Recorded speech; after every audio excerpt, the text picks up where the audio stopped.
ప్రభుత్వం ఇన్ని చట్టాలు తీసుకొస్తుంది, పాన్ సైట్స్ బ్యాన్ అయ్యాయి అని అంటున్నారు. ఇప్పుడు మనం ఒక వీడియో క్లిక్ చేస్తే చుట్టూ మనకి అనవసరమైనవి అవునమ్మా బ్లింక్ అవుతూ ఉంటాయి. అండ్ ఒకవేళ మనము చూడకూడదు అనే ఇంటెన్షన్లో ఉన్నా అలాంటి అయ్యేసరికి కొంతమంది అట్రాక్ట్ అవుతూ ఉంటారు. సో అలాంటి సైట్స్ మీద ఇంకా ఎందుకు గవర్నమెంట్ పూర్తిగా అవేర్నెస్ తీసుకురాలేకపోతుంది, బ్యాన్ చేయలేకపోతుంది? దీంట్లో ఈ గ్లోబలైజేషన్ తర్వాత ఈ మార్కెట్ ఇది, సో దీంట్లో చాలా థింగ్స్ ప్లే అవుతాయి. నాట్ దట్ పాన్ సైట్స్ ఈజీగా వదిలేస్తున్నాము అనేటటువంటి పరిస్థితి కాదు అది. దాని మీద బ్యాన్ ఎంతవరకు చేయొచ్చు, మార్కెట్ అనేది ఒకటి ఉంటుంది కదా, entertainment is a big market. దాన్ని ఏవి స్టాప్ చేస్తే దాని రిపర్కషన్స్ ఏంటి అనేది ఇది మొత్తం ఒక పెద్ద సబ్జెక్ట్ ఇది. బట్ మామూలుగా మనం చూస్తే ఈ పాన్ సైట్స్ ఏవి ఉండకూడదు, కరెక్ట్. ఇలాంటివి ఏవి ఫోన్లో బ్లింక్ కాకూడదు, పాపప్ కాకూడదు, కరెక్ట్. మరి ఎందుకు దాని మీద స్టాప్ చేయట్లేదు? Valid question. It needs to be thought of, it needs to be discussed. Child lakhs ఉన్నాయి ఫోన్లో, టీవీలో చైల్డ్ లాక్స్ ఉన్నాయి, ఇంటర్నెట్ వాడే దాంట్లో కూడా we can control it, child lakhs ఉన్నాయి. ఈ రీజనబుల్ రిస్ట్రెయిన్స్ అనేది పెట్టుకోవాలి పిల్లలు ఉన్నంత వరకు. పిల్లలు కాకుండా పెద్దవాళ్ళు ఉన్నారనుకోండి, వాళ్ళకి కొన్ని అవసరమైనవి ఉంటాయి, కొన్ని నాలెడ్జ్ ఇచ్చేవి ఉంటాయి, కొన్ని తెలుసుకోవాల్సినవి ఉంటాయి. So now we have to differentiate between children and majors. Adolescent పిల్లలకి మేజర్స్కి డిఫరెన్షియేట్ చేసుకోవాల్సిన అవసరం ఉంటుంది. సో పిల్లలకి ఆ గ్యాజెట్ ఇచ్చేటప్పుడు ఖచ్చితంగా ఆ రెస్ట్రిక్షన్స్ ఫాలో అవ్వాలి. దానికి పేరెంట్స్గా మనం ఏం చేయాలి అనేది చాలా, దానికి there is lot of scope.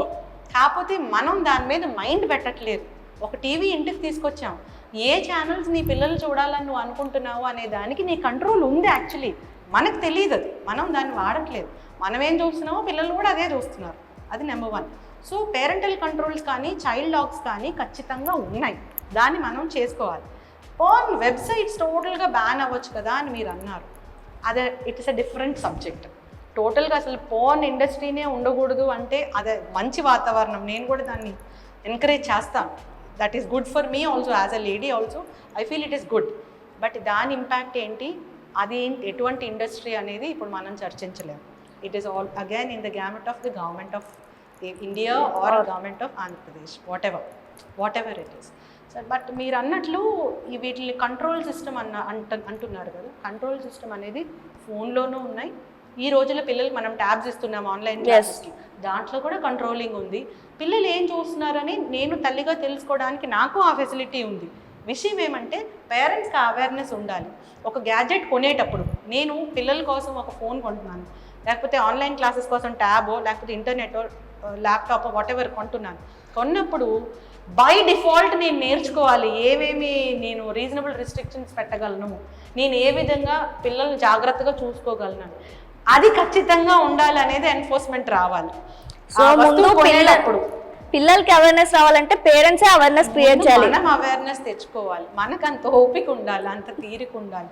అది లేకుండా ఇవి లేవు అవి లేవు అంటాం కూడా కరెక్ట్ కాదేమో. నాకు ఈ మధ్య తెలిసింది చాలా కంట్రోల్స్ మనం చేసుకోవచ్చు, కాకపోతే మనకు అంత టైం లేదు, మనం అవన్నీ చేయకుండా ఒక ట్యాబ్ ఇచ్చేసి ఒకే క్లాసెస్ చూడు అంటాము, ఇంట్లో వైఫై పెట్టేస్తాము. సో ఇప్పుడు ఈ జనరేషన్ మనం ఇలా చెప్తున్నాం, ట్యాబ్స్ ఇచ్చేసి నీది నువ్వు చేసుకో, నీది నువ్వు చూసుకో, బికాస్ దాన్ని కూడా మనం తప్పు పట్టినాం. ఇప్పుడున్న సిచ్యువేషన్లో both men and women are working, no gender discrimination here. So కాబట్టి వాళ్ళకి ఇచ్చేస్తున్నాము, వాళ్ళది వాళ్ళకే సెట్ చేస్తున్నాము. స్కూల్కి పంపిస్తే కూడా ఇప్పుడు స్కూల్లో కూడా ఎలా అయిపోయిందంటే మార్నింగ్ బ్రేక్ఫాస్ట్, ఆఫ్టర్నూన్ ఇంటర్నేషనల్ స్కూల్స్లో మార్నింగ్ బ్రేక్ఫాస్ట్ పెడతారు, ఆఫ్టర్నూన్ లంచ్ పెడతారు, ఈవినింగ్ స్నాక్స్. జస్ట్ మనం డిన్నర్ ప్రిపేర్ చేస్తే చాలు, మొత్తం అయిపోతుంది. అంటే we are living in that society. And మన ఫ్యూచర్ జనరేషన్ కి మనం ఏం చెప్తాము అంటే, ఓల్డ్ డేస్ లో చూస్తే, ఈవెన్ మీ డేస్ లో కూడా మాకు కూడా అంత తెలియదు. ఇప్పుడు మేము కూడా 4 members, మదర్ ఫాదర్ చిల్డ్రన్. మీ టైంలో మేబీ మీరు గ్రాండ్ పేరెంట్స్ ఇట్లా కొంచెం కలిసి ఉండొచ్చేమో. ఇప్పుడు ఈ జనరేషన్ లో మనం ఉంటే రేపు ఫ్యూచర్ కి మనం ఏం నేర్పిస్తున్నట్లు? హ్యూమన్ వాల్యూస్ అవసరం.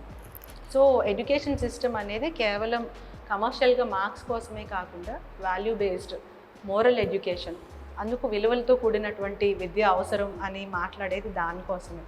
ఆ హ్యూమన్ వాల్యూస్ అనేవి, హ్యూమన్ రిలేషన్స్ అనేవి, మోరల్ వాల్యూస్ అనేవి చాలా వరకు అవసరం. ఐ థింక్ ఇప్పుడు అవసరం అనే ట్రెండ్ స్టార్ట్ అయిందని నేను అనుకుంటున్నాను. ఎందుకంటే ఎంత డబ్బు, ఎంత ఆస్తి, ఎంత హోదా ఉన్నా కొంతమందిని చూస్తాము గుళ్ళో చర్చ్లో వెళ్ళి సేవ అని వాళ్ళే సేవ చేస్తూ అక్కడి నుంచి ఒక ప్రశాంతతను పొందడానికి ట్రై చేస్తున్నారు. అంటే again we are craving for that human values, we are craving for that peace, real happiness, real satisfaction. Again we'll go to that value based education, human values కోసం, హ్యూమన్ రిలేషన్స్ కోసం కావాల్సినటువంటి ఎడ్యుకేషన్ అవసరం. మ్యారేజ్ సిస్టమ్ చేంజ్ అయింది, family system change అయింది, joint family నుంచి nuclear family అయింది. ఎందుకు అయింది, కరెక్టా రాంగా అనే చర్చ అప్రస్తుతం. But it is the way of life now, we have to see that. అట్లాంటి ఫ్యామిలీసే ఇప్పుడు అనివార్యం అయిపోయినటువంటి పరిస్థితి. ఇట్లాంటి పరిస్థితుల్లో కూడా ఇంకా పిల్లలకి ఆ హ్యూమన్ వాల్యూస్ కావాలి, ఇంకా ఆ మోరల్ వాల్యూస్ కావాలి, ఆ రిలేషన్స్ కావాలి అంటే నేను నమ్మే సిద్ధాంతం, తప్పవచ్చు రైట్ అవ్వచ్చు నాకు తెలియదు, నేను నమ్మే సిద్ధాంతం పేరెంట్గా, ముఖ్యంగా తల్లిగా, నేను నా పిల్లలకి ఇవ్వాల్సినటువంటి ఆస్తి రెండే అని నేను నమ్ముతాను. ఆ ఆస్తి ఏంటి, డబ్బు, అంతస్తు ఇవన్నీ కావు. సమయం, స్పర్శ, time, touch. The more I spend with my child, the more close I am with my child. ఆ సమయము, ఆ స్పర్శ ఒక తల్లిగా, ఒక పేరెంట్గా నేను నా పిల్లలకి ఇవ్వగలిగితే మీరు అనుకున్నటువంటి ఆ హ్యూమన్ వాల్యూస్కి తిలోదకాలు ఇవ్వాల్సిన అవసరం లేదు, కంటిన్యూ అవుతూనే ఉంటుంది. ఆ సమయము, స్పర్శ ఇవ్వడానికి మరి కష్టం కదా మేడం, మీరు పోలీస్ డిపార్ట్మెంట్లో ఉన్నారు అంటే తప్పదు. ఇంకా లేకపోతే మనం చాలా ఒకటి కావాలి అంటే ఇంకొక దాన్ని సాక్రిఫైస్ చేయాలి లేదా బ్యాలెన్స్ చేసుకోవాలి. అంత బ్యాలెన్స్ చేసుకోవాల్సినటువంటి పరిస్థితులు ఇప్పుడు వచ్చినాయి. నాకు అనిపిస్తుంది ఈ రోజుల్లో తల్లికి ఎక్కువ రెస్పాన్సిబిలిటీస్ ఉన్నాయి పాత రోజుల్లో కన్నా అని నాకు బాగా అనిపిస్తుంది. జాయింట్ ఫ్యామిలీ ఉంది కాబట్టి ఎక్కడో ఒక దగ్గర చెక్స్ అండ్ బ్యాలెన్సెస్ ఉంటాయి. కొడుకు తప్పు చేస్తే తండ్రి తిడతాడు, లేకపోతే తండ్రి ఏమన్నా అంటే తాత వచ్చి సపోర్ట్ చేస్తాడు, లేదా బాబాయ్ వచ్చి సపోర్ట్ చేస్తాడు, మావయ్య వస్తాడు, అట్లా అత్త ఉంటుంది, పిన్ని ఉంటుంది, సంథింగ్ ఒక జాయింట్ ఫ్యామిలీలో అలా చెక్స్ అండ్ బ్యాలెన్సెస్ ఉంటాయి. ఇప్పుడు అలా లేవు. అప్పుడు తల్లి ఇంట్లో ఉండే పరిస్థితి ఉండొచ్చు, లేదా పొలాలకు వెళ్ళినా సాయంత్రం వచ్చే పరిస్థితి ఉండొచ్చు. ఇప్పుడు అట్లాంటిది లేదు. సో ఇప్పుడు తల్లికి ఎక్కువ కళ్ళు ఉండాల్సిన పరిస్థితి ఉంది, ఎక్కువ మనసు ఉండాల్సిన పరిస్థితి ఉంది, ఎక్కువ బ్రాడ్ మైండెడ్నెస్ ఉండాల్సిన పరిస్థితి ఉంది. అటు మనం స్పైలాగా చూస్తూ ఉంటే అంటే నన్ను అనుమానిస్తున్నావా అనే పరిస్థితి ఉంది. కేర్లెస్గా వదిలేస్తే నువ్వే చిన్నప్పుడు వదిలేసావు అందుకే నేను ఇలా అయ్యాను అని ఫ్యూచర్లో అంటాడేమో అనే పరిస్థితి ఉంది. ఫ్రీడమ్ ఇవ్వకపోతే నువ్వు నాకు ఫ్రీడమ్ ఇవ్వట్లేదు అనే పరిస్థితి. అలా వదిలేస్తే రేపొద్దున మనం బాధపడాల్సిన పరిస్థితి ఉంది. సో కొంచెం కష్టమే మౌనిక, బట్ మనం ఇప్పుడు బ్యాలెన్స్ చేసుకోవాల్సిన పరిస్థితులు చాలా ఉన్నాయి, ఫైనాన్షియల్గా కానీ ఎమోషనల్గా కానీ. వన్ వర్డ్, మీరు చెప్పినటువంటి హ్యూమన్ వాల్యూస్కి ఇప్పుడు తగ్గుతున్నాయి, దానికి ఏంటి పరిష్కారం అన్నారు. నేను నమ్మే సిద్ధాంతం పిల్లలకి మనం ఇవ్వాల్సింది సమయము, స్పర్శ. Apart from all moral based or value based education in స్కూల్స్లో కూడా టోటల్గా వాళ్ళే అన్నీ చెప్పాలి అనుకోవడం కరెక్ట్ కాదు. ఎందుకంటే వాళ్ళు ఉండే ఒక లిమిటెడ్ పీరియడ్ ఆఫ్ టైం, వాళ్ళకి maths class, science class, physics class అని ఉంటుంది కానీ టోటల్ క్లాస్ అనేది లేదు. ఈ టీచర్ ఆ టీచర్ అని ఉన్నారు కానీ ఒక టీచర్, టోటల్ సబ్జెక్ట్స్ ఒక టీచర్ ఉంటే 1-to-1 రిలేషన్ ఏర్పడటానికి అవకాశం ఉంటుంది. సో ఏ సబ్జెక్ట్కి ఆ సబ్జెక్ట్ టీచర్ ఉన్నప్పుడు ఏముంటుంది, నేను వచ్చానా, నా పాఠం చెప్పానా, వెళ్ళిపోయానా, సిలబస్ కంప్లీట్ చేసుకున్నానా అన్నట్లే ఉంటుంది. So we cannot throw the responsibility on schools. మన మీద రెస్పాన్సిబిలిటీ యాజ్ అ పేరెంట్ మా మీద ఉండేది ఏంటి అంటే సమయం, స్పర్శ, time and touch. More you have to spend with children. వాళ్ళతో మాట్లాడాలి, వాళ్ళకి ఆ క్లోజ్నెస్ ఇవ్వాలి. ఆ టచ్ నేను ఇవ్వకపోతే వేరే టచ్ కోసం తొందరగానే కోరుకునేటటువంటి పరిస్థితులు ఉన్నాయి. సో ఈ రెండు ఇవ్వగలిగితే మీరన్న ఆ వాల్యూస్, హ్యూమన్ రిలేషన్స్, ఆ బాండింగ్ కంటిన్యూ చేయగలిగేటటువంటి పరిస్థితి ఉంటుంది. ఎస్ మేడం, మీరు ఇప్పుడు చెప్పారు 6 సబ్జెక్ట్స్, 6 టీచర్స్ వస్తారు, చెప్తారు, వెళ్ళిపోతారు. ఇప్పుడు మనకి ఇంతకుముందు కంప్యూటర్ సబ్జెక్ట్ ఉండేది కాదట, మా ఫాదర్ చెప్పేవారు. తర్వాత మాకు వచ్చేసరికి కంప్యూటర్ అనేది ఒక సబ్జెక్ట్ అయిపోయింది. అలా ఎందుకని స్కూల్స్ కానీ లేకపోతే కాలేజెస్ కానీ హ్యూమన్ వాల్యూస్ నేర్పించడానికి ఒక ½ an hour అనేది స్లాట్ తీసుకోలేకపోతుంది? బికాజ్ ఇట్ ఈస్ నెసెసరీ అనకూడదు. కొన్ని కరికులమ్స్ లో ఉన్నాయి, వాళ్ళు స్టోరీస్ చెప్తారు, తర్వాత ఎపిక్స్, రామాయణ, మహాభారతం, భాగవతాలు, ఇవన్నీ మోరల్ సైన్స్ స్టోరీస్ చెప్పేవాళ్ళు లేవని మనం అనలేము. మనం మనం కూడా ఒక యాంగిల్లోనే చూస్తున్నట్టున్నాము, లేవని అనలేము. పేరెంట్గా మేము కూడా, నన్ను కూడా కలుపుకుంటున్నాను యాక్చువల్లీ. పిల్లలకు మార్కులు ఎన్ని వచ్చినాయి, ఎంత పర్సెంటేజ్ వచ్చింది, అంతవరకే మైండ్ సెట్. సీట్ వచ్చిందా లేదా, ఎంసెట్లో ర్యాంక్ ఎంత వచ్చింది, లేదా ఇంకా వేరే వేరే కామన్ ఎంట్రన్స్లో ర్యాంక్ ఎంత వచ్చింది, ఓవరాల్ ర్యాంక్ ఎంత, స్కూల్ ర్యాంక్ ఎంత, స్టేట్ ర్యాంక్ ఎంత, ఇంతవరకే మనం ప్రయారిటీ ఇచ్చినప్పుడు స్కూల్స్ కూడా they become like that only, no. Yes. So it is a 2-way relationship. మనం ఏది కోరుకుంటే అది వస్తుంది, గివ్ అండ్ టేక్ రిలేషన్షిప్ అట్లా ఉంటుంది.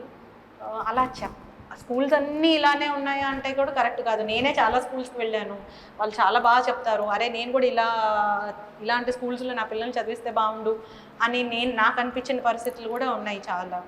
So entire system is not bad, it is like how you take it అనేది. Yes ma'am. And ఇప్పుడు వచ్చేసరికి ఇంటర్నేషనల్ స్కూల్స్, సిబిఎస్ఈ, ఓకే, ఇవన్నీ పక్కన పెడితే ఇంటర్నేషనల్ అని చెప్పి ఒక బ్రాండ్ వచ్చేసింది. మన పిల్లలు అక్కడ చదవాలి, అదొక అంటే బ్రాండెడ్ కల్చర్కి మనం అలవాటు పడిపోతున్నాం. ఇన్ఫాక్ట్ ఇప్పుడు ఒక కార్ కొంటే ఇట్స్ ఎ బ్రాండ్, ఒక షర్ట్ వేసుకుంటే అది బ్రాండెడ్ అయి ఉండాలి, ట్రెండ్. అంటే హ్యూమన్ వాల్యూస్ మర్చిపోయే ఈవెన్ కొంతమంది పేరెంట్స్ కూడా, నేను అందరినీ అని చెప్పను, కొంతమంది వాల్యూస్ చెప్పే వాళ్ళు ఉంటారు, కొంతమంది మనకి ఇంత ఉంది అని ఆస్తులు చెప్పే బదులు ఎందుకు ఇలా హ్యూమన్ వాల్యూస్ చెప్పి పెంచలేకపోతున్నారు పిల్లల్ని? అది స్టేటస్ సింబల్, ట్రెండ్, ఇది మైండ్ సెట్ మౌనిక. అది అందరు ఇలానే ఉన్నారు అని వారి మైండ్ సెట్, వాళ్ళ ప్రయారిటీస్, వాళ్ళ ప్రిఫరెన్సెస్. సో ఒక షర్ట్ వేసుకోవాలంటే ఈ బ్రాండ్ షర్ట్ వేసుకుంటేనే ఆనందం వస్తుంది. సో అందులో తప్పు లేదు, రైట్ లేదు, it is their mindset అంతే. We cannot comment on the mindset. వైసీపీలో రోజా గారిని ఎలాగైతే చూస్తారో టీడీపీలో కూడా దివ్యవాణి గారు ఆ స్థాయిలో ఉన్నారు అని నిరూపించుకోవడానికే మీరు ఇంతలా విరుచుకు పడతారని అనుకోవచ్చా? సో రోజాకి నాకు కంపారిజన్ వద్దండి ప్లీజ్.